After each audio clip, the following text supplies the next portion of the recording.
Despite being in the midst of arguably the most complex business environment that we've seen over the last few decades, is it actually the perfect market setup for MyProtein to accelerate its growing share of the global supplements market?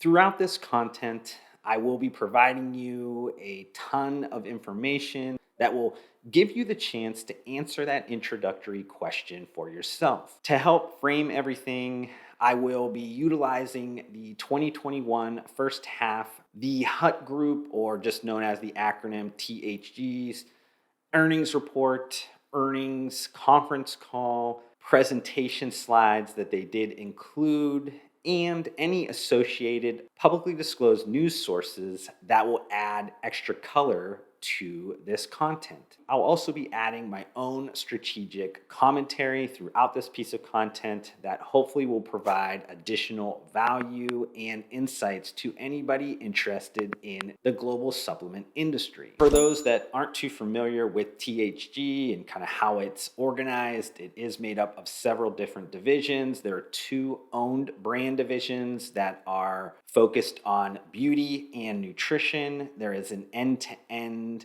proprietary e-commerce software as a service platform that they utilize throughout their owned 1P brands, but also white label that and license it to third-party consumer brands as well. There is a personalization, kind of customization arm that is called THG On Demand. And then there's this kind of like catch-all other division that does have own brands as well that are more on like the luxury fashion side. And then they also have some subdivisions of THG Ingenuity that are more geared around marketing, experiential marketing, and influencer marketing. Since I'm interested in THG Nutrition for this piece of content, I'll be mostly focusing on providing information towards that division, but I will touch on every one of these different divisions throughout this piece of content. To start, I wanted to provide a financial overview of THG so you can understand the size of the company. In the first half of 2021, THG had total revenue of £958.8 million, or if we convert this into US dollars, that's about $1.32 billion. And for the rest of this content, when you hear monetary amounts, I've already done the conversion into USD because that's where the majority of my community lives and it helps with comparatives. During the first half, THG shipped over 20 million orders to 195 countries. Their gross margin was up 130 basis points year over year to a healthy 46.5%, and they had an adjusted EBITDA of 8.5%, which is consistent year over year and impressive when you consider year over year growth of 41.9% for THG. Now, if we look at this through sales by territory for the entire THG divisions, UK makes up 41% of the first half of sales, Europe makes up 22%, America makes up 19%, and the rest of the world makes up 18%. If we look at this by sales by segment in the first half of 2021, THG Beauty was 44% of the total, or about $633 million. THG Nutrition makes up 34% of the total, which equates to $451 million. THG Ingenuity is 9% of the total, or $118 million. THG On Demand makes up 6%, or $71 million. And the other division makes up 3% of the total, or $41 million. Let's take a look at THG Beauty a little bit deeper. THG Beauty is a digital-first brand owner, retailer, and manufacturer in the prestige beauty market. It owns a portfolio of premium skincare and beauty lines such as Cult Beauty, ESPA, and Perricone MD. They also own websites like Look Fantastic, Derm Store, and beauty subscription box brand Glossy Box. Segment revenue grew 56% year over year and 142% on a 2-year stacked basis. They had 8.2 million customer orders. That was up 46% year over year. The average order value increased 10% year over year. They had 5.2 million active customers, which was up 49% year over year.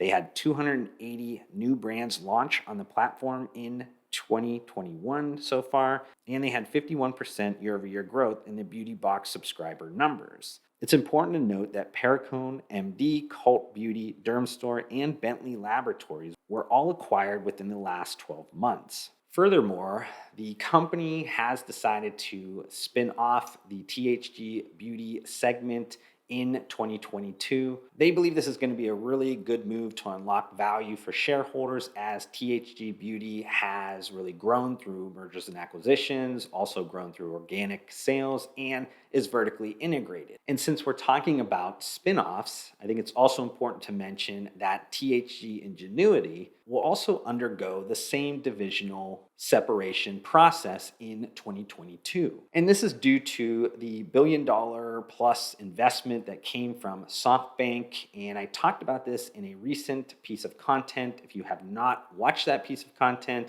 I will pop up that video for you guys right here and leave the link in the description. It went over the full kind of details, gave a few kind of predictions on my side in terms of how and what that would mean to THG.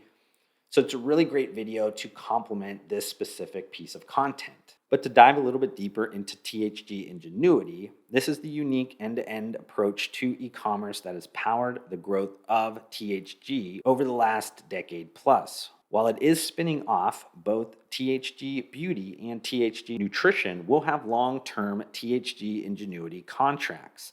THG Ingenuity is honestly only scratching the surface of its long-term potential. This will easily be a multi-billion-dollar revenue business in the next 5 years. As brand owners themselves, THG knows firsthand the complexity of building an e-commerce platform. This is what makes the end-to-end direct-to-consumer e-commerce SaaS solution for consumer brands so powerful, along with the wider standalone services that are offered. Specifically, the Ingenuity Commerce section of THG Ingenuity grew revenues 165.5% year over year. Its first half gross merchandise value already passed all of last year's. They built 50 end-to-end fully localized and serviced brand sites, launched across 22 territories for new and existing clients across a broad range of sectors. The average contract length for contracts closed in the first half of 2021 was 5 years, and they've seen minimal churn of overall clients currently. THG Ingenuity simplifies the roadmap to delivery and allows some of the world's largest consumer brands to expand from master website to scale across international variants. 95% of clients utilize THG's global fulfillment network. THG has undergone massive expansion with a commitment to invest in 3.6 million square feet of additional fulfillment, production, and personalization capacity at key locations globally to support THG's own brands and Ingenuity clients. This will increase fulfillment and manufacturing capacity 200% over the next 3 years. And this also includes a recent production facility that will do capsules, pills, and cookie manufacturing in the country of Poland. Now, since we're kind of talking about THG Nutrition, I think it's time for us to kind of transition this piece of content. THG Nutrition is a group of digital-first nutrition brands, which includes the world's largest online sports nutrition brand, MyProtein, and its family of sub-brands, the largest of these being MyVegan and MyVitamins. THG Nutrition is vertically integrated with 6 global production facilities. Segment revenue grew 30.2% year over year and 66.1% on a 2-year stacked basis. They had 7.3 million customers, that was up 24% year over year, 4.5 million active customers, which was up 22% year over year, 7 million social media followers across their corporate accounts, and the strongest growth rates were coming from India and the Middle East, which is helped by a current warehouse in India and an upcoming warehouse in UAE. Now, talking about the US market, I was actually recently asked my thoughts about MyProtein and the US market during my keynote fireside chat at the European Active and Sports Nutrition Summit. This conference will span October 12th through the 14th and cover a variety of insightful supplement industry areas. I will leave a link in the content description if you're interested in attending. Industry professionals in the US, frankly, do not pay enough attention to MyProtein. I believe a bit of this is probably they don't understand what MyProtein is doing in the market. Others maybe don't respect them at the level they should because they're maybe not as flashy as the US sports nutrition market typically is. But the year over year growth of MyProtein in the US market is actually higher than the overall THG Nutrition year over year growth during this first half of 2021. And if you just think about THG Nutrition being maybe 5% of the sales being associated with the US market, that still puts them at somewhere around a $50 million business that's only through direct to consumer, a little bit through some online marketplaces. And at that level for 2021 sales, they are honestly in that upper echelon of sports and active nutrition brands to be able to sell $50 million plus in the digital channel. And this is without THG really pressing on the gas in this country. They could be a lot more aggressive and pull a lot more levers. They would arguably probably not be as profitable or even profitable in the country doing that,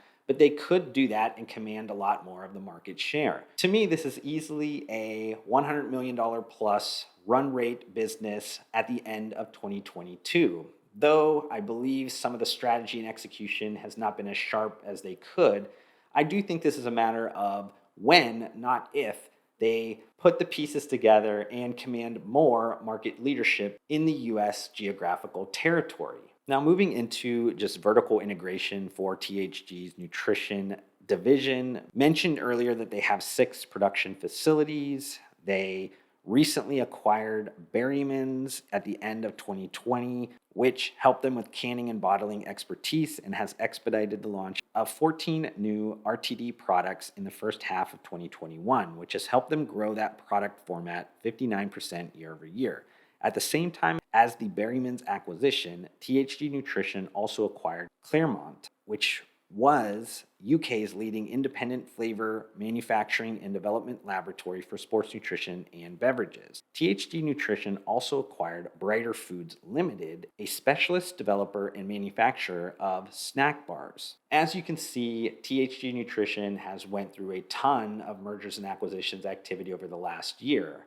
Now, where I think they continue to differ from the THG Beauty division is that THG Nutrition will continue to focus on the supply side or just the vertical integration, adding pieces to that to help them shorten the length of time that they can get new innovations out to the market. I don't think they're going to be focusing on acquiring brand assets like THG Beauty has done on their side, because I think THG Nutrition is continuing to focus on sub-brands of MyProtein or internally focusing on brand development. Now, looking at product development, all of those supply side investments that I mentioned has allowed THG Nutrition to really dive into product trends very quickly.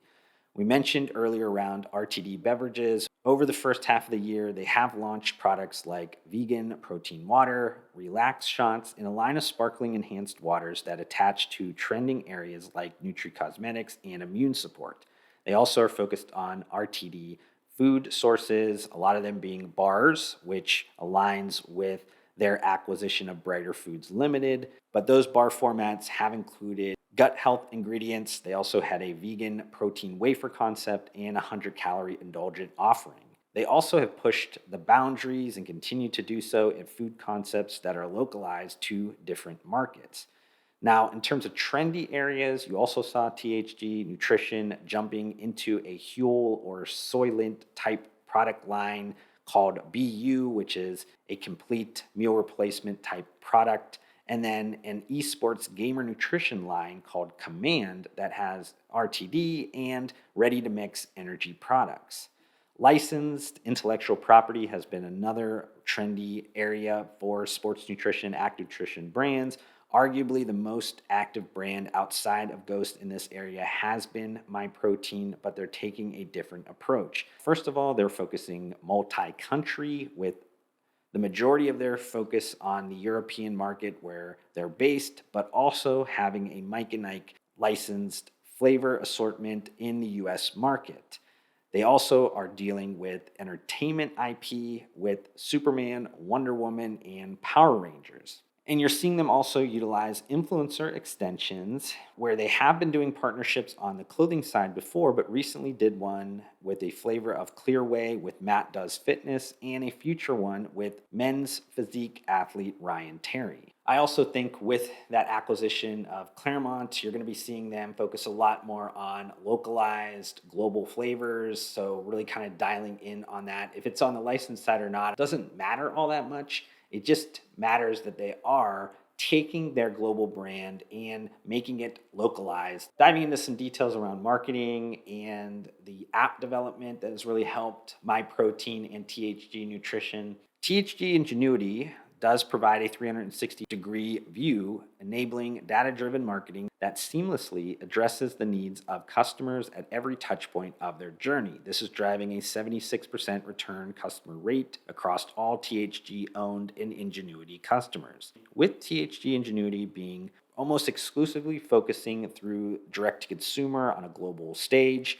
It does utilize influencer marketing to increase sales and brand exposure. THG Society, which is the influencer platform, now has over 26,000 global influencers onboarded, driving low-cost engagement and customer acquisition to THG brands and Ingenuity clients, with influencers generating about 11% of total D2C sales.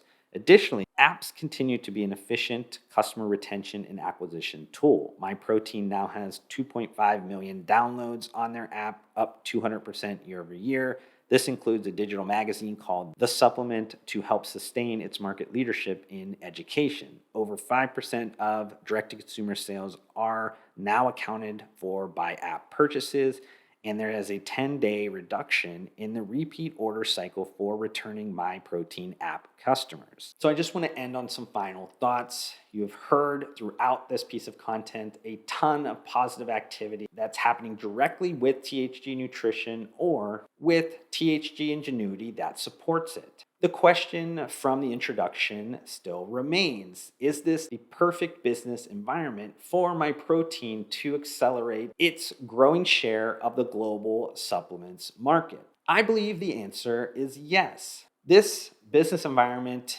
is extremely complex. You have global supply chain issues, you have inflationary commodity costs, you have labor shortages. And while THG Nutrition, and I'm sure every other kind of competitor in the market, would love a much easier business environment to operate in, it's actually this complexity that I believe helps THG Nutrition more, because it does have a business model built for this situation to minimize a lot of the risks in the current environment, and it has vast internal capabilities that are honestly unmatched within the space. I hope you guys enjoyed this piece of content. If you have any questions about MyProtein or just THG overall, please leave a comment on this content or reach out to me on any of my social media accounts.